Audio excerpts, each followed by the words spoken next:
get on the track and ever living it for life, yo. It's got to be. Let's get into it before it's all over. I ain't playing, I heard it might be over. I'm not clean cut, I wanna get slightly over. Your rhymes are whack, you need to do them over. When I attack, say bye, your life is over. Coming from the under, it's time to get over. You can ride me, boo, but then let me turn you over. These petty MCs, I step on the wall. Turn my mic up loud so you can't talk over. Babylon system, my people fight over and over again. Why it just can't be. Now let's get ready for the lightweight fight between Michael Katsidis and Czar Amonsot. And you see that Amonsot is yet another of those precocious young fighters coming out of the Philippines at age only 21. Amonsot has already had 21 professional fights. Katsidis, at 26, is an unbeaten knockout machine coming in with 13 consecutive knockouts. There's a 5-year age advantage for the Filipino fighter, a half-inch height advantage for Katsidis. Arm length measured from the armpit to the end of the fist, even for both. They weighed in at 135 for Katsidis, and Amonsot was 2 pounds under the limit after having trained apparently well at the Wild Card Gym in Hollywood under the watchful eye of Freddie Roach. And tonight, Katsidis is up to 144.5, and Amonsot has rehydrated all the way up to 146.5 unofficially. Rules of the bout with our unofficial ringside scorer, Harold Letterman. The Michael Katsidis Czar Amonsot fight is scheduled for 12 rounds using the unified rules that you see on your screen. Jim, real quick, the 4 criteria that the judges will use to score each individual round: clean punching, effective aggressiveness, ring generalship, and defense, with a strong emphasis on clean, effective punching. Jim. So here's another Manny Pacquiao protege out of the Philippines. We told you about Ray Boom Boom Batista, who is fighting on an upcoming HBO card and already making a name for himself in the 122-pound weight class. Amonsot at 135 has shown some potential early on. 2 losses, both of them to the same fighter, and some outside-the-ring behaviors which seemed for a little while to threaten his career. A little bit of a party animal, according to his reputation, Emmanuel, and that doesn't always conflict with the notion of being a terrific fighter. No, and in fact, his fellow countryman, Manny Pacquiao, has been known for that before he got to be where he is today. I mean, Pacquiao's like a legend in the Philippines with his bar escapades and his pool hall adventures. Pool hall expertise, yes, exactly. And Amonsot, incidentally, said that he likes coming to America where there are fewer distractions. That was interesting. And he also likes, of course, the fact that he can get his hair bleached in hair salons here in the USA. Well, he doesn't have his earrings in his hair that he had earlier today, so he's beginning to look a little bit more like a fighter tonight. The typical Filipino style is violent. Most of the fighters we've seen coming out of the Philippines in the past few years are punchers by nature. Amonsot, different from Pacquiao, and also I think different from Batista, has no background whatsoever in kickboxing. All of his fighting has come in boxing discipline. Bad to the bone is the music, Emmanuel. So he understood what our commentary would be about him as he came to the ring and has supported it with the soundtrack.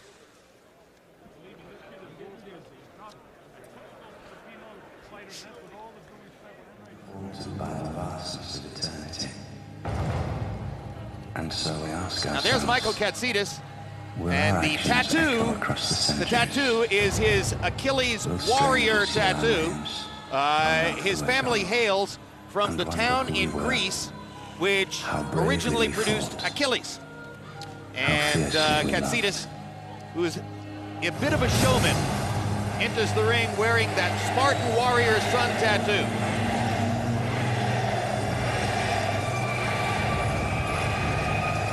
A college student with a major in gaming. He's a very interesting character. You know, and also, like all of the Australian guys, they're extremely tough people. I mean, you know, the Filipinos are tough, but I think the Australians to some degree are even tougher. His second professional fight, he fought a 12-rounder. 12-rounder in his second professional fight.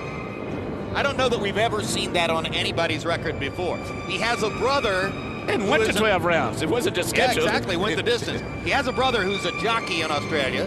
And, you know, we all know that racehorse jockeying is a difficult trade by any standard, but he says it's even more rough-hewn and difficult in Australia than up here, although his brother is allowed to rise up in weight all the way to 120 pounds. Doesn't have to stay around 114, which is the plight of American jockeys.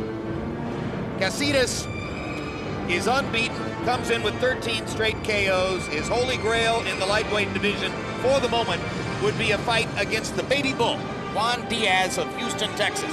And what a show that might be if it ever were to take place. That's one fight I would love to see. Even if I'm not working as a broadcaster, I would be watching that fight on TV somewhere. Two offensively aggressive fighters, as is the case here. And now let's go to ring announcer Michael Buffer for the official introductions.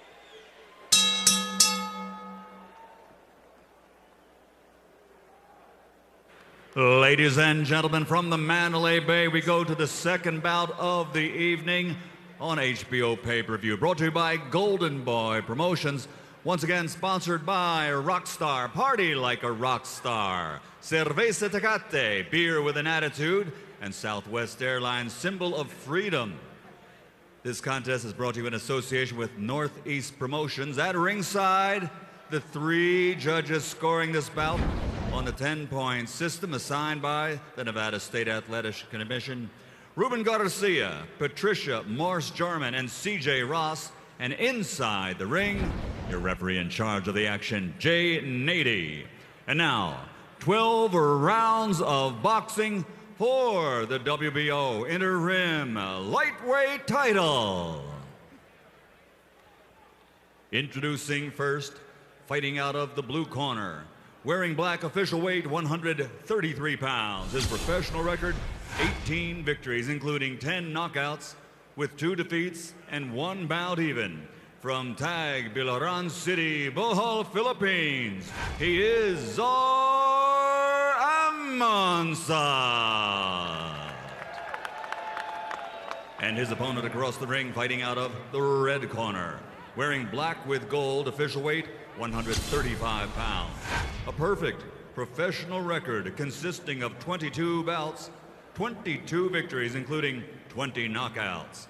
From Toowoomba, Queensland, Australia, the undefeated WBO interim champion, the great Katsidis.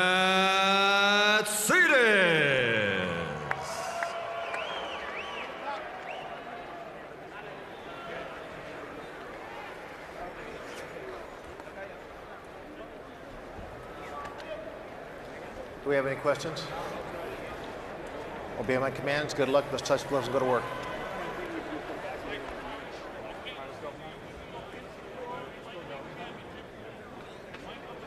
Both fighters are extremely sturdily constructed for the weight class.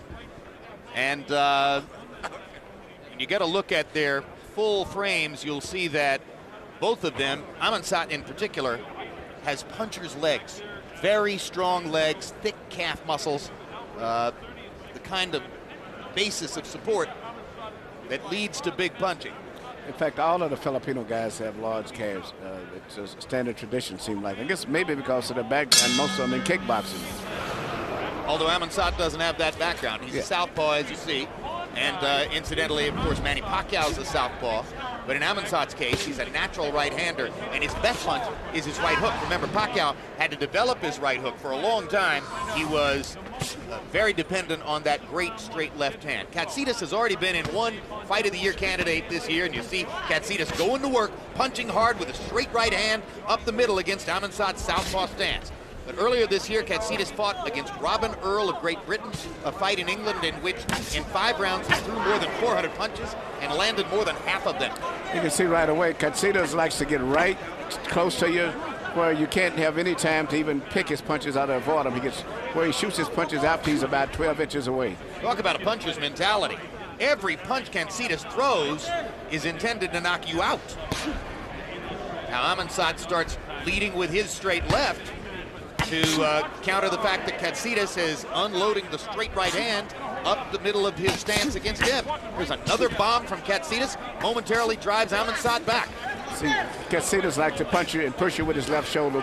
He smothers you and punches you at the same time that he smothers you. Well, the question here is who can take a shot. Well, I tell you what, the little short right hand that Katsidis is trying to land is going to be very effective, in particular as the fight goes on and he can get closer and closer. Exciting start to what could be a terrific fight between Czar Amonsot, That's a punch. in the black trunks with the bleached hair, and Michael Katsidis. As long as Amonsot can keep him at a distance after, I think he could be effective because he jabs good with the right jab, and he has a nice little short right hook that he delivers.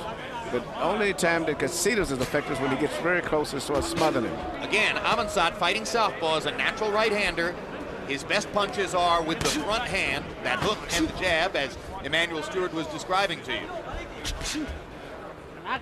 You know, until he got knocked out by Kelly Pavlik, there was a lot of excitement about the body of Edison Miranda in the middleweight division. His back opens up like a fan. These guys are both built like Edison Miranda. Very, very well built guys for small guys. And probably Katsidis' legs may not be that small, but just those type of socks it is where it makes your legs look small. Now, I think he's got very strong legs as well, although Amonsot's are most notable. Yeah, both guys are physically strong and I think mentally strong too. Hard right hand by Katsidis, and Amonsot, who's been hurt by that punch several times in this round, waves Katsidis in as if to say, come on, keep punching. I need my chance to counter, and oh my gosh, what a straight right hand and a left hook from Michael Katsidis. Amonsot's impressive, but he's fighting against a tornado in there. This is a very, very well contested fight. Wow. You notice Jay Nady is mic'd up tonight. Just for us at HBO. Matis. Come here. You guys need to get a towel up here right away.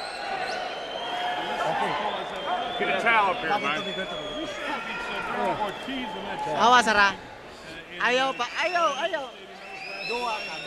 Okay, kaya kayo mo in and out, baliki dayon. Go in and out. Ayaw pag pundo sa corner. Don't let him get you in the corner. Ayaw Keep your distance. Okay? Keep your distance. Get your hands up. Bantayan niyo, yarang tuo, okay?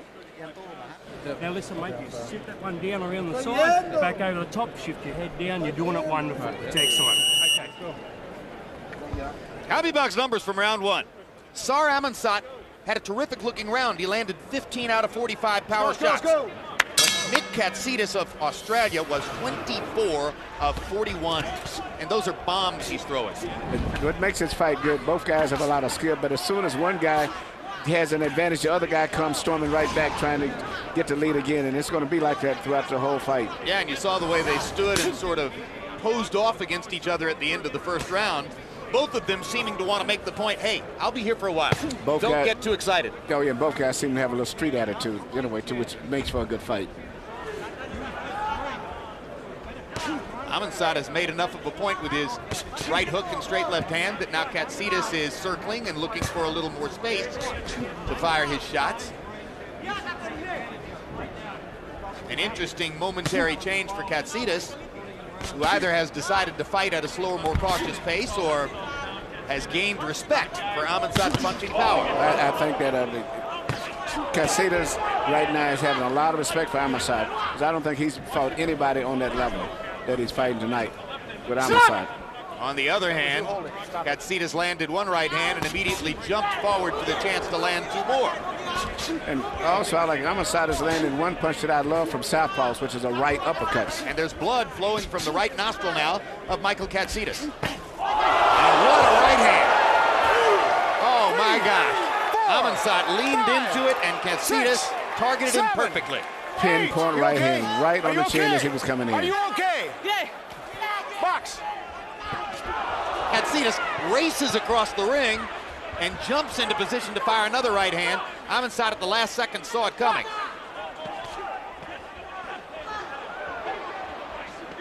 This is the mentality of the pure knockout puncher. Katsidis doesn't care what's coming back at this point. And Amonsot was doing the right thing, tying him up, not exchanging punches while he's hurt, and Katsidis decided to just throw him down. But Katsidis' left eye is closing rapidly as the result of a hard right hand by Amonsot. So the urgency grows for Katsidis, who's been looking for a knockout from the first bell, but who is now facially damaged with blood coming out of his nose and a badly swollen left eye.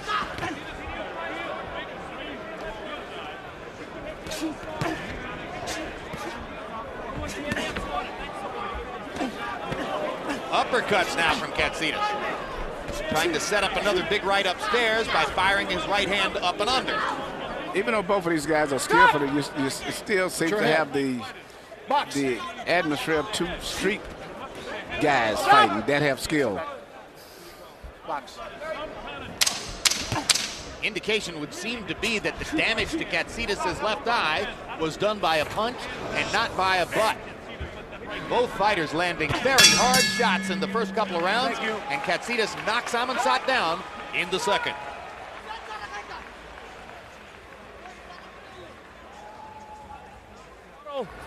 Suck him up, nice and deep. And I want some swelling on that, Jim.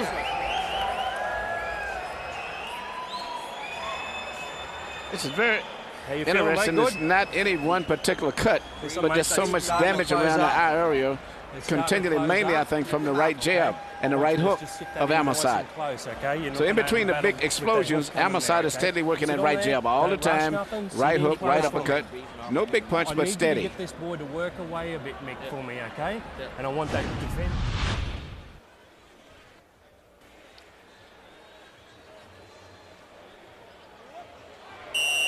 There's the knockdown, and what a terrific, perfectly targeted right-hand shot by Katsidis, as Amonsot was basically jumping forward and leaning in, trying to continue to do damage to Katsidis' face. Power punches in round two.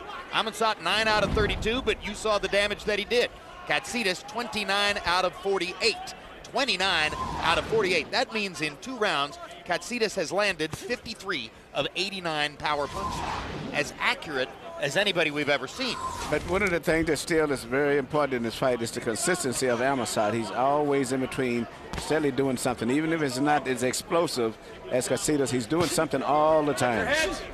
And as a result, Katsidis is now very pronouncedly holding both hands up in front of his face. So Katsidis is now in the position of trying to come inside, get inside to deliver big punches, but without jabbing his way in, because he's holding his gloves up in front of his face to try to protect. He's trying to protect himself now. And Amonsot seems to be very relaxed, very comfortable in the situation right now. Outside for the one knockdown, he's really setting the tempo and controlling the fight. Katsidis' early assault kind of reminds you in a way of a young Mike Tyson, in the sense that every punch is thrown with knockout intentions and there's such amazing intensity. But of course, Tyson, like Jack Dempsey, like a lot of great punchers, wound down like a clock after 5 or 6 rounds. And you wonder how much urgency there is for Katsidis to get this done in a hurry. And what he reminded me somewhat of also the one guy, which is another famous Australian, which was Jeff Finnick, who fought. But Jeff Finnick did not have the firepower that Katsidis has. But Jeff Finnick was strong the entire fight, whether it was 12 rounds, 15, or 10. Well, Katsidis had his hands open and was throwing from both sides early in the fight. Now that he has sustained so much damage to his face, his new tactic is to come forward with both hands up and try to set up right hands upstairs with his uppercut. But the one thing I say, every punch that he throws has still got full knockout power on it, though. He's not lost his knockout power. Amonsot is the smoother boxer, seems to have more different punches and more weaponry. That could show up over the course of a long fight. If I'm in Amonsot's corner, I'm telling my fighter to hang in and try not to lose his equilibrium, because he may be able to outbox Katsidis over the long haul. Yeah, because Katsidis is really shooting this wild. He's letting every punch go strictly for knockout, not planning on a long fight. Now a series of left hooks from Katsidis. Mostly a right-hand puncher up to this point. Don't hold! Stop! Box. Katsidis leaning in to try to shorten the distance. Yeah, but Katsidis is very, very effective with short punches in there. Yeah, and so now Amonsot starts trying to go to his uppercut. Katsidis' blood is going to start showing up in Amonsot's hair. Don't hold! Blistering battle along the road down the stretch of round 3. What a brutal fight. Come on. Champion. Champion. Yes. Yeah, that's good. Go in and out. Focus.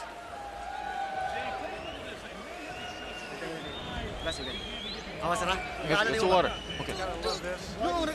Get your uppercut in. Go in and out. Don't let him corner you. Stay away from him. Keep jabbing him. Okay, good, okay. All right, now I want you to sit. Now I want you to sit a little bit on the outside and let him come on, okay? Michael, I want you to sit on the outside, balanced up, and I want you to let him come on a little bit, okay? Then when you work, I want you to move in again, okay? Keep banging that bottom for me, and then back over the top, all right? I'll show you 1,000. Take a look at it.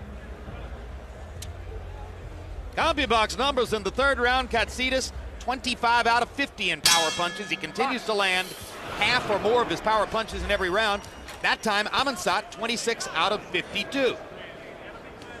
Katsidis hasn't thrown a single jab in the last 2 rounds. Harold, how do you have it through 3? Okay, Jim. 2 rounds to 1, 29-27, Michael Katsidis. You got to give him an extra point in round 2 for the knockdown. Jim, I got to comment that something they're doing in the Katsidis corner is driving me nuts. This is a guy that's busted up, and yet they got Jimmy Strickland, the cut man, working on the outside of the ring, on the right-hand side, trying to close the cut or trying to bring the swelling down on Katsidis' left eye. He's reaching across, all twisted up. They should have him in front of the fighter, inside the ring. 2-1, Katsidis. What's your take about Jimmy Strickland working outside the ropes? Yeah, and I was going to make that same comment. One of the best cut men in the boxing business, and to have him working outside where you cannot be effective. He needs to be looking directly into the cut where he can work comfortable, and also to maybe put something to cover the eye area in case some of the coagulants drift down into the guy's eye. But he's working in a handicap position. And incidentally, it's obviously a situation where they didn't bring a cut man from Australia. They've hired Jimmy Strickland on a one-off basis because he works here in America. You wonder if they even know how good a cut man they've got working with them. That's a good point. They probably don't even know. But I tell you what, the way this fight is going, it looks, hard right hand by Amonsot. Very good for Amonsot right now, but he seems to be so relaxed with the situation, placing his punches very well, and it seems to be just more in control. Absolutely. He's weathered the early storm, and you saw the show of confidence from Amonsot at the end of the last round as he went back to the corner with his hands held high. His cornermen were rejoicing. Their take is they've turned the tide already in this brutal battle. But you still have 2 good punches, and what's interesting, these guys are punching with more power than most of the modern heavyweights that you see. Once again, we're in the lightweight division. 2 young fighters, either of whom could rise to be a major league destroyer in this weight class. Amonsot's only 21 years old, fighting in his 22nd professional fight. He's fighting a masterpiece. He's doing everything right. Keeping his lead right foot outside of Katsidis' left foot, and it's enabling him to hit that eye even better than he would normally be able to do it. And in addition to mixing up the jabs and with the right hand and the hook with the right hand, now he's doing a lot of left hand leads through the center.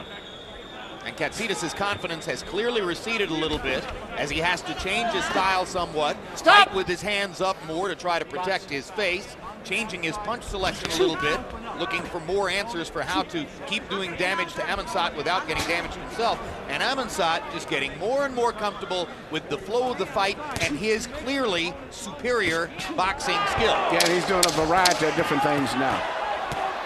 But as Amonsot starts to get confident and open up, he creates a couple of opportunities, and Katsidis immediately jumps on the opportunity to land a right hand.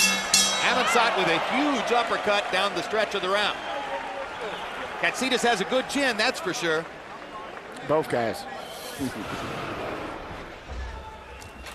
3 more for me, mate. Nice and deep. 1. Let's clean him up, Redwood. Another one.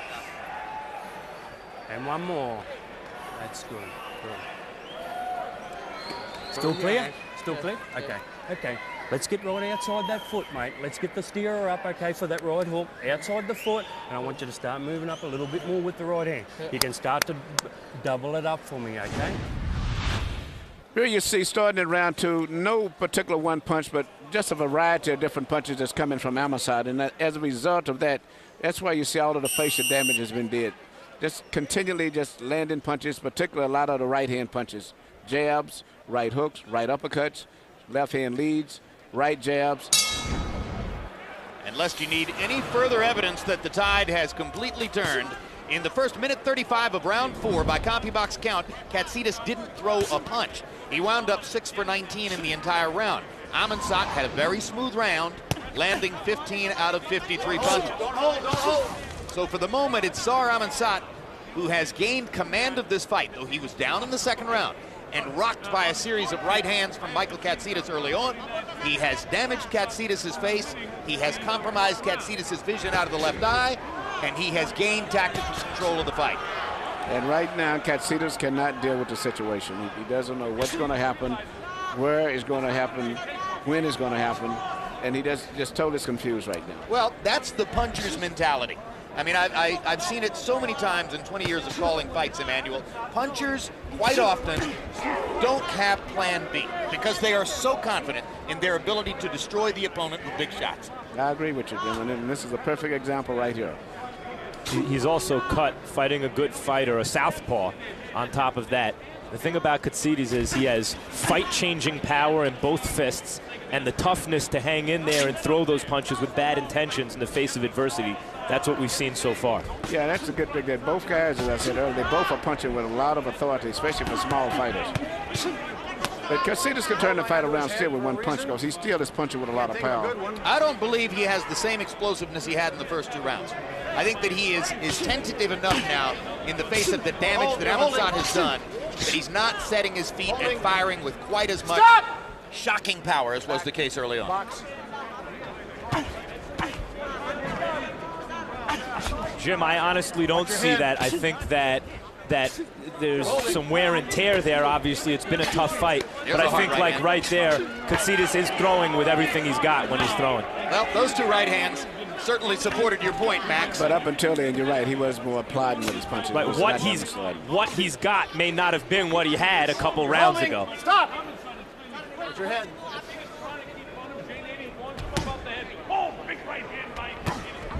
Amonsot is a little bit more aware now of Katsidis' extreme dependency on the right hand, too.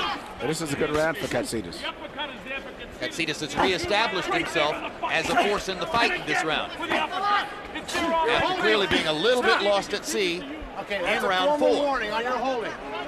Now Jay Nady warns Amonsot for holding. And Katsidis takes advantage of the momentary lull. He jumped right back in and land right hands over and under. Stop! Last 10 seconds of round number 5. It's been an all-out war from the perspective of Michael Katsidis of Australia. See Czar Amonsot trying to mix in boxing with his punching. Great fight so far. 15 minutes ago. 42-year-old Bernard Hopkins. Will it be his last fight? He says, no. I'm back to enjoy what I do and continue doing it because I proved to myself last summer against Antonio Tarver that I can be comfortable in the light heavyweight division, that this is a good weight for me, and that a continuation of my career is entirely logical. Winky Wright will have something to say about that later on. Make sure you lock it down. Come back to me with it, eh? I want it down, everything down. When you hit the bottom, let's bring it back down, shift your head back down this side, okay? Yep. You can double up the right hand when you got him on the flow. You are behind, you need to pick it up a little. Well, you heard trainer Brendan Smith telling Michael Katsidis there, you are behind, you need to pick it up a little bit. Smith may be forgetting that his fighter had a 2-point round in the second round when he knocked Czar Amonsot down. Or he may simply be saying we've lost every round since then. Yeah, but in whatever way, I think there's a reason to be concerned in either one of these corners because the fight right now should be pretty much close to dead even. Power punches in the 5th round. Katsidis 20 out of 43. Amonsot 17 out of 39. Not much to choose between the two of them. You know, Katsidis seems to have lost control of the fight, even though he had a better round last round, being outboxed. And he might not win the fight. But what I want to know is when can I see him again? Because this guy, win or lose, is a guy you want to see fight. I mean, he's bringing pressure, and he's throwing real knockout bombs with both hands. Well, and if he ever managed to get a fight against Juan Diaz, the baby bull, I mean, I'd pay big money to see that fight. Because Juan Diaz is as exciting as any American fighter. fights for 180 seconds of every round. Is more polished and yet without the one-punch power. Unquestionably nowhere near this kind of power, but definitely a more skilled boxer. Amonsot trying to get the blood flowing again from the left eye of Katsidis, and there it comes. Amonsot's got a pretty good jab when he uses it, Emmanuel. Sometimes he's not using it enough. He's actually slowed down on his boxing part, and that's what's made the fight the fight is becoming much closer than it's going on. It was interesting. Katsidis said that he's ready for Juan Diaz right now if they could make the fight, and so he has that much confidence. But I guess if he started off fighting 12 rounds off the bat. Yeah, 12 rounds in your second fight, and this kind of puncher. You know, he's obviously very confident in his punching power and his ability to change any fight at a given moment. But him and Diaz would be a good fight. One is consistent, though. It's the one thing he fights, as you said, all the way through the whole round. He never takes a break. Juan Diaz coming off a stirring victory over Acelino Freitas a couple of months ago and looking toward a possible fight with another belt holder in the lightweight division, Julio Diaz of Coachella, California, later on this fall. But I agree with Mad Max. I would love to see this Katsidis fight again against regardless of who. He's very exciting. Two straight right hands from Katsidis momentarily stun Amonsot. Amonsot comes back with a right hand of his own. Little left hook for Katsidis. The fighting spirit in both of these guys is tremendous. Amonsot, meanwhile, is also taking some big shots and hanging in there and not really changing the game plan, having the discipline to stick with his game plan.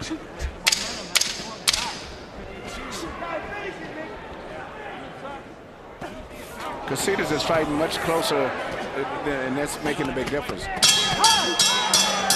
This is not the kind of fight you'll see in the main event. This is about as far from what you'll see in the main event as is descriptively possible. And here comes another great artist, Winky Wright, who has been very relaxed all weekend and seemed very calm and relaxed in the wake of the strange incident at yesterday's weigh-in, where Bernard Hopkins, after having laughed and yucked it up with Winky through the entire pre-fight publicity stretch, suddenly put out his right hand and popped right on the forehead during the stare down at the end of the weigh-in, causing everyone who was there to wonder exactly what was that about, what got into Bernard, and was it calculated or was it spontaneous? Yeah. Turn around when he turns to go near you. Jab, stay away. Come on, let's go. Listen to me. CombiBox numbers found a huge round for Michael Katsidis in the sixth, landing 31 out of 56 punches overall, every single one of them a power shot, every single one thrown with knockout intentions, as you've seen from the opening bell. Harold, how do you have it through six? Okay, Jim, 4 rounds to 2, 58-55, Michael Katsidis. Jim, this guy is shades of Vito Antifermo, Billy Backus. You know, the kind of fighter that gets busted up and never stops coming. I mean, he's a brutal banger, just like Max Kellerman has called him. He just keeps on coming. He doesn't care about the damn cuts. He just keeps wading in, throwing that right hand. I think he won, you know, rounds 1 and 2, rounds 5 and 6, 4 rounds to 2, Katsidis. He ran past Amonsot and tripped over Amonsot's foot and got up so rapidly he barely needed Jay Nady to rule that it wasn't a knockdown. Went right back to throwing his hard right hand. Speaking of knockdowns, when I was talking to Jay Nady just recently, speaking about the knockdown with Barrera and Marquez, he admitted, he said, I just didn't see the punch that knocked him down. Well, he's been on record as saying that he understood exactly what happened with that, and it was one brief moment in a fight that was scored so one-sidedly for Marquez that ultimately it was a moot point in context of the scoring of the fight. Hard right hand by Katsidis. It's amazing how he seemed to have got new energy and new spirit and punching with so much authority and firepower. And is taking control over the fight all over again. And I think Amonsot didn't expect Katsidis to be able to come back like this at this stage of the fight. Amonsot might have thought after the third and fourth rounds that he had it. You know, Jeff Fenech was the best Australian fighter in recent years, in my opinion, and did not hit like Katsidis because he had bad hands, but never stopped coming at his man. Stop! And Katsidis has a lot of that same kind of fighting spirit. Fenech would beat more skillful fighters by breaking their spirits, breaking their will to fight. And Amonsot has shown a lot of heart, but if there looks like there's a little give in either guy right now, let's put it this way, it's not in Katsidis. And Mike Tyson's name has come up a few times during this commentary for obvious reasons, but there's another connection because the fighting styles of Tyson and Jeff Fenech were so similar that they became great friends. And Fenech even at one point left Australia and came here to train Tyson for his fight with Clifford Etienne. Yeah, he trained Tyson for 2 fights. In fact, I did at one time train Jeff Fenech myself, so I agree with everything that Max said about him, but the difference is the punching power of Katsidis is way, way better than Jeff, because Jeff had very bad hands and fought a lot of his fights with both hands bad. Even going Jeff into was in the a fight. lower weight class than this. Yes. He was a featherweight fighter. Yeah, he was fought around 122, 118, and eventually 126. Katsidis needs the punching power because he's not as polished a pressure fighter as Fenech was, I don't think, but has that same kind of fighting spirit. But not as consistent either. Jeff was continually fighting all the way through. Every time Katsidis lands his right hand across the top, the crowd oohs and ahs.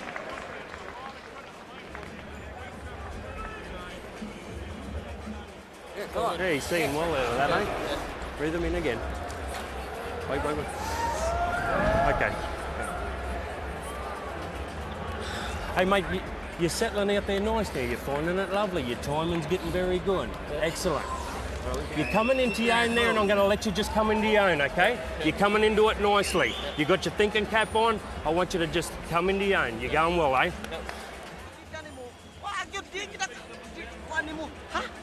Yes, jab, balikan. Yeah, this fight is yours. Step away, step in, get the jab in, then step out, then hit him again. Okay? Mouthpiece, let's go. Dua economy. Play, fight. Copy box numbers through round 7. Katsidis 160 out of 311, landing more than half his punches in the fight, just as he did against Robin Earl of England earlier this year. Amonsot 134 out of 438. On Harold Letterman's card, Katsidis lengthens his lead, and he comes out throwing with the same gusto in round number 8. Amonsot caught him with some good uppercut counters, Emmanuel. What does he see there that he's starting to use that uppercut, at least in the beginning of the round? Well, he got a very good motivation speech, I would say, from his corner at the end of the last round, and he should, because if he gets back to jab, the jab is the key in the fight, but he's lost his jab. And as long as he had his jab working, it kept him where he kept his distance and his range. But once he lets Katsidis start getting in close to him where he can muscle him, he is trouble. Yeah, Amonsot's fighting spirit sometimes penalizes him here because he wants to go ahead and brawl with Katsidis, and you can see from the strength of Amonsot's legs and his own punching power, he probably figures he can brawl with anybody in the world. But this guy is quite unreal in his strength for a 135-pound fighter, meaning Katsidis. Very, very strong guy. What's compelling is when you see the triumph of will over skill. Clearly he's outskilled in this fight, and his doesn't hurt to be able to punch like Katsidis, but to impose his will on a more skillful fighter just by being more physical is compelling. And especially the guy that's unmarked. I mean, you know, look at Amonsot doesn't have a scratch on his face, and here's this guy's fighting with his eyes hurt, closed, bleeding. Both eyes are really injured. It looks like he's not going to see for a month. Stop! Amonsot holding on to Katsidis' right arm, blood flowing freely from Katsidis' left eye. Little left hook by Katsidis. There's the big shot, a straight right hand. There's the jab that could win the fight for Czar Amonsot if he would go back to it more often. A jab and a little footwork. That's the way to do it. Stop. That was low. That was low. Unintentional low. You all right? Nady warming Katsidis for a low blow. Not to mention a headbutt. He came in with his head and hit him low at the same time. A lot going on in the fight, and Jay Nady's done a good job of keeping it under control here. Stop! Come back, please. Box, please. So that's when Amonsot gets into trouble, when he bends right forward just at the time that Katsidis starts punching, because he bends right into those little short punches that Katsidis shoots instead of pulling back and jabbing. Katsidis seems to be able to slide to his left now and cut off the ring a little bit better than he was doing a few rounds ago.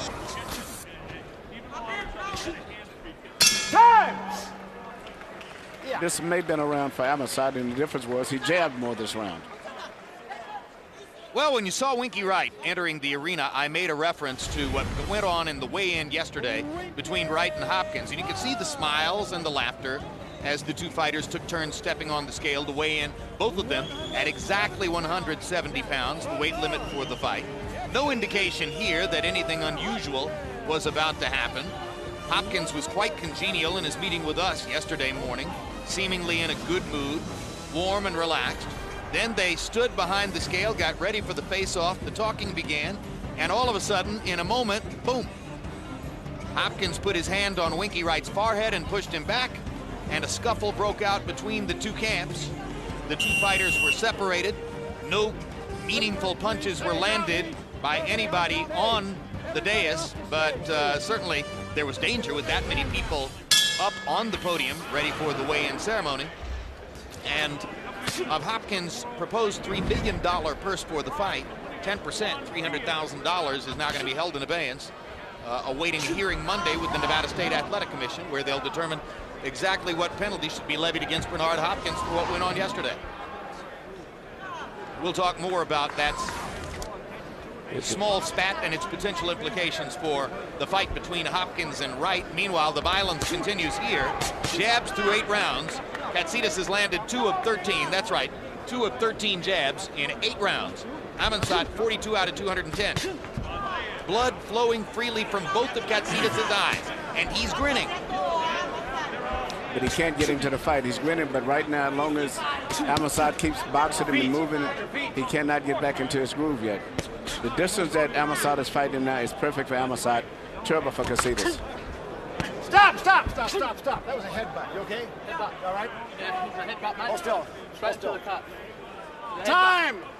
Good luck to Nady trying to find a new cut on Katsidis' face. That was a headbutt on the top. Straight to the cut. It's a new cut on the top. It's a new cut. This wouldn't stop the fight. Okay, we're okay. That's a headbutt on the top.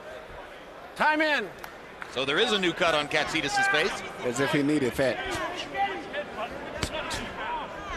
Question I have watching this unfold: when Amonsot has the distance and is using his jab, as opposed to when Katsidis starts to close the distance and get physical, how much of that is, when Amonsot's not using the jab, is Katsidis imposing his will? In other words, when he gets really physical, is there any kind of skillful technique that Amonsot can employ to stop that kind of physicality, given how strong Katsidis is?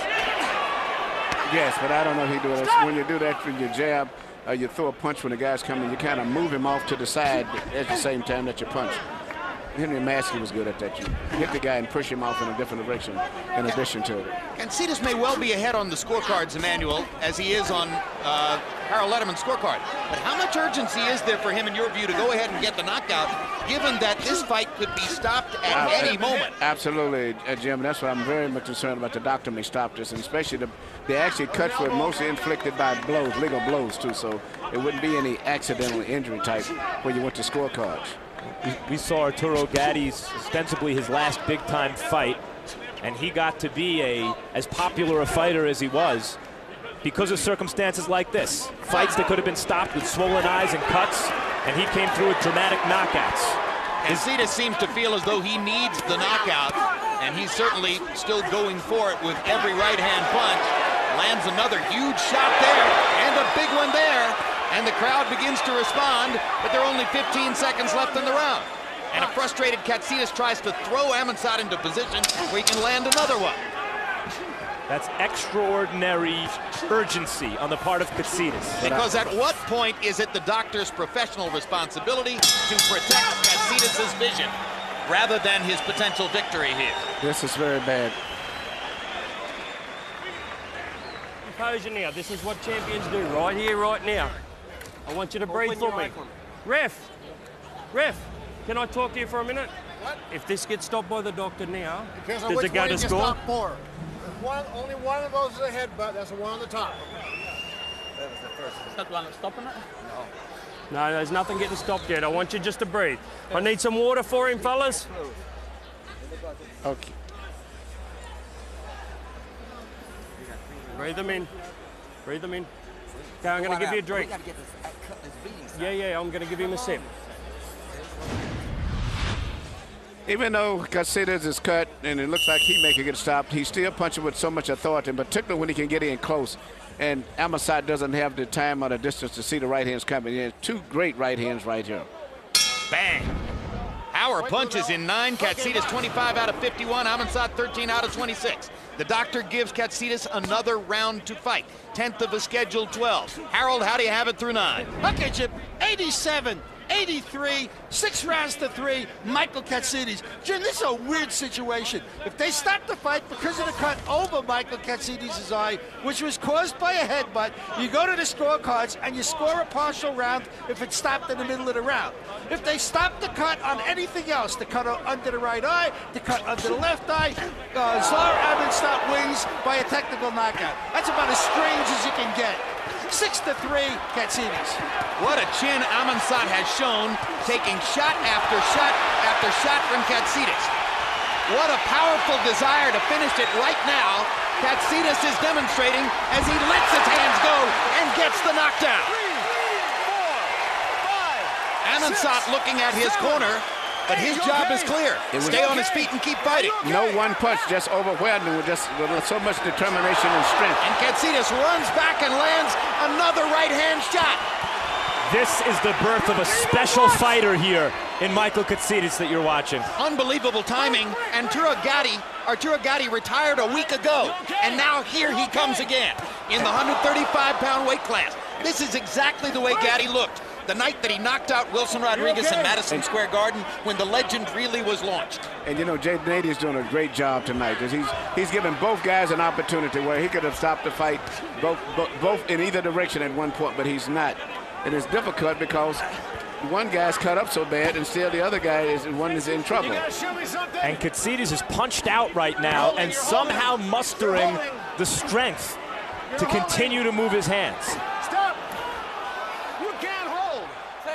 Nady telling Amonsot he cannot hold. Amonsot starting to get his legs back a little bit and actually fires a straight left hand. Katsidis trying to get activity in his arms because, as Max pointed out, he's punched out and still lands a huge right-hand shot up the middle. When Rocky Marciano fought Ezzard Charles in their rematch, Charles had Marciano's nose literally hanging off his face going into the 8th round. The referee gave Marciano 1 round to continue. 1 more round, and Marciano knocked Charles out in the 8th round. The way Katsidis came out of his corner in this round is reminiscent of that kind of circumstance.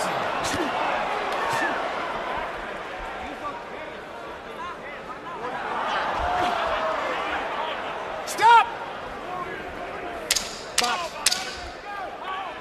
The good news for Katsidis is, and believe it or not, his eyes look better right now than they did 2 rounds ago. This is a tremendous fight. Not just the punches thrown, but there's so much power in each one of the punches. Unbelievable damage to both fighters. Okay, are you okay? All right. Where are you? Where is his eye? Watch his eye. Come on. Come on, sit down, Saul. Relax. 2 rounds.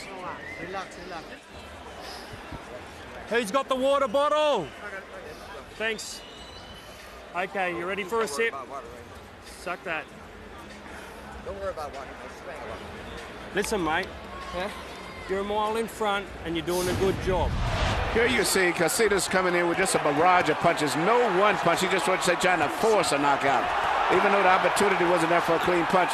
And he's just going all out. And a lesser guy would have given in under the situation. Maybe a referee may have stopped the fight in a different situation. Second knockdown of the fight for Katsidis. Second time Amonsot has gone to the canvas. CompuBox numbers in round 10, Katsidis landed 40 out of 79 punches. Every one of them was a power shot. He continues to land half his punches in the fight. Amonsot 19 out of 45. Harold Letterman's scorecard now shows a very comfortable working margin for Katsidis, who got another 2-point round. But can he finish the fight? Well, he will if Amonsot just sits back and watches, and realizing that he should realize that he's behind on points. 2 knockdowns scored against him, and you have a guy whose eye is totally messed up. He should be stepping it up a little bit and going all out to try to go for the knockout. And who's exhausted, by the way. Katsidis at the end of the round was mugging in front of Amonsot because he needed to buy himself some time. He was punched out and exhausted. He's still buying time. And you wonder if he is doing what he's doing right now, which is putting it in the deep freeze to a certain degree, because he realizes he's ahead on the scorecards and simply wants to avoid damage at this point, or because he's totally punched out after all of the action in the last round. Probably both, but the most important thing is Amonsot is working and going right along with him. He's working perfectly into the plans of Katsidis, just taking his time, letting him rest, and the clock is ticking, and each ticking moment is getting closer and closer for Ricky for Katsidis. Yes, it's too late for Amonsot to box. It's too late to start relying again on the jab, which could have won him rounds early in the fight. This is the time for Amonsot to reverse the momentum and jump all over Katsidis and try to finish him off. And now Amonsot with a good straight left hand up the middle, and the bleeding begins again on the left eye of Katsidis. That eye is a... Whatever's left of it. Whatever's left of it is a constant knockout threat, really. It's turned Amonsot into a one-punch knockout threat, because this fight could be stopped at any moment if that eye gets any worse. And I saw some places where the doctor or the commission would stop the fight still, regardless of yeah, exactly. I mean, you wonder Max makes a good point when he says if the eye gets any worse, how could it get worse? It is getting worse. It can start gushing as opposed to spilling. Katsidis threw 1 punch in the first 2 minutes of the round, but he bought 2 minutes, and that was the key. You know, in the neighborhood where I was raised at, we had a joke that said it looked like Katsidis had been in an axe fight and everybody had an axe but him. And it does look that way. Everyone else has an axe, he has the anvil.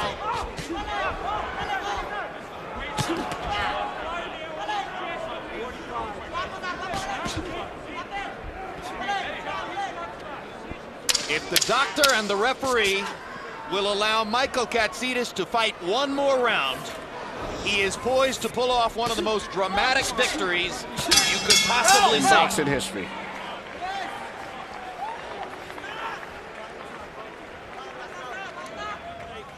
Suck him up. We on the last?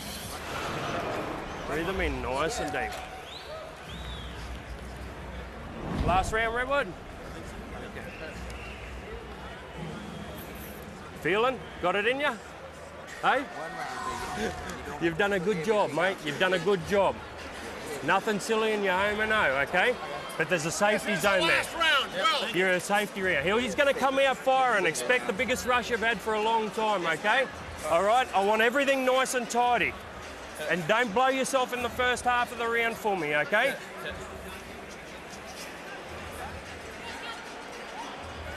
This fight's not over until the bell, all right? Well, Emmanuel, you talked about the veteran cut man, Jimmy Strickland, and it'll be fascinating sometime down the road to talk to Jimmy and see where he places this in his book of memories as a cut man. Punches in round 11, Katsidis 4-21, Amonsot 16 out of 53. Katsidis comfortably ahead on Harold Letterman's scorecard. Already has scored 2 knockdowns of Amonsot in the fight. Max, the leader in the clubhouse for fight of the year at this moment, was probably Miguel Cotto against Zab Judah in Madison Square Garden, and that fight had mayhem, but nothing to compare to this. This is better back and forth action. A lot of the visible damage in the Judah Cotto fight was from elbows and headbutts, accidental or otherwise. This is from two-way punching, both guys.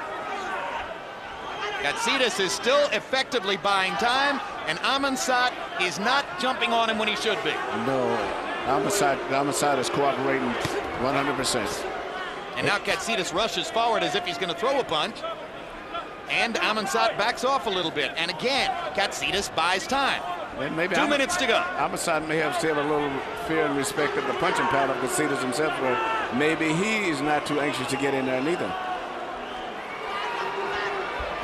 High drama in Las Vegas as Michael Katsidis, seemingly thoroughly blinded by damage done to both eyes from the punches of Czar Amonsot, tries to work his way through what would be an extremely dramatic victory. It's interesting that Katsidis is clearly a special fighter.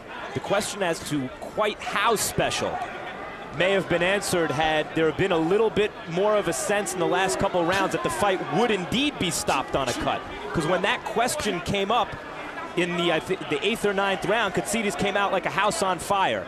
And when that question didn't come up again, he didn't quite press the action the same way. And I wonder, had it come up again, could he have scored the knockout? I suspect we'll find out in his career at some point. Yeah, absolutely. As his career goes on, we're going to learn more and more. And I can't blame Katsidis for anything that he's done. You know, there's some booing from the crowd, and I'm not sure what it is they're booing. There he goes again. And he's closing the show. Stop! Less than a minute to go. Katsidis seemingly aware of that. Now seems to feel secure in the notion that the doctor and the referee are going to let him finish the fight, and maybe he'll take one more run at knocking Amonsot out. You know, it's interesting. If you meet these two guys at an after party after you, and you look at their faces, and one guy say that he won, and the other guy say he lost, you say, you must be kidding me. Yeah, you got to be kidding me. Say, you're the winner? The one with the other guy's blood all through his hair? Yeah, and that's the the guy loser? don't have a scratch on his face, the loser. Katsidis looks the part. He looks the way boxing fans like their prize fighters to look at the end of a grueling fight. And he throws punches down the stretch and makes it to the finish line. And the two fighters embrace each other in the wake of a vicious, brutal brawl in the 135-pound weight class. Our first look at Michael Katsidis, and you hope you're going to see him again. Not looking that way. I doubt that's the last time we'll see him looking something like that. Now let's take a look at the three judges who will render a decision between Katsidis and Amonsot. Dr. Ruben Garcia of Texas, 38 title fights. Had Klitschko ahead of Chris Bird in the 9th round. Check that, that's the shoulder fight. That was the Vitaly Klitschko fight that took place in Berlin, Germany a few years back. Patricia Jarman, 64 title fights. She's a veteran and one of the 5 Nevada judges who preferred Jermaine Taylor over Bernard Hopkins in Hopkins' 2 fights against Taylor here. And C.J. Ross, the least experienced of the 3 judges, in a similarly brutal fight between Jorge Arce and Skinny Hussein, had Arce ahead of Hussein, 88-82, which was pretty much the right score.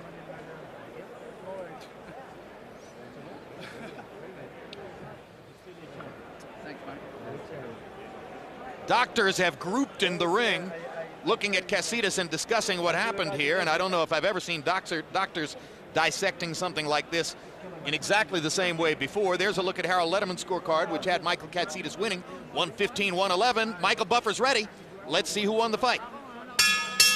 Ladies and gentlemen, here at the Mandalay Bay, we go to the scorecards. Ruben Garcia scores about 116-110. Patricia Morris Jarman, 114-112. C.J. Ross, 115-111. All to the winner by unanimous decision. Still undefeated, the fighting pride of Queensland, Australia, Katsidis the Great. His family originates from the town in Greece, Larissa, which gave us Achilles. And you wonder down the road if Katsidis' eyes and face are going to show up as something like an Achilles heel. They could have here tonight, but he held on to win. There are going to be a couple of Hectors in his future, too, I have a feeling. Final CompuBox numbers, Katsidis landing 259 of 558, slumping to 46% down the stretch after landing more than half his punches for most of the fight. Amonsot 221 out of 710 in a skilled, controlled, good effort. Just not exactly from moment to moment, exactly the right fight to fight to beat Michael Katsidis. Power punches and jabs were relatively meaningless except for those times when Amonsot was winning rounds with the jabs in the middle part of the fight. Katsidis 255 out of 530 power shots. 530 power shots in 12 rounds. And Amonsot 155 out of 396. Michael Katsidis' right hand is going to make an imprint on the lightweight division. Whether it'll be good enough to make him the best lightweight in the world remains to be seen. So, That was all heat. Las Vegas doesn't cool off at night. Still to come.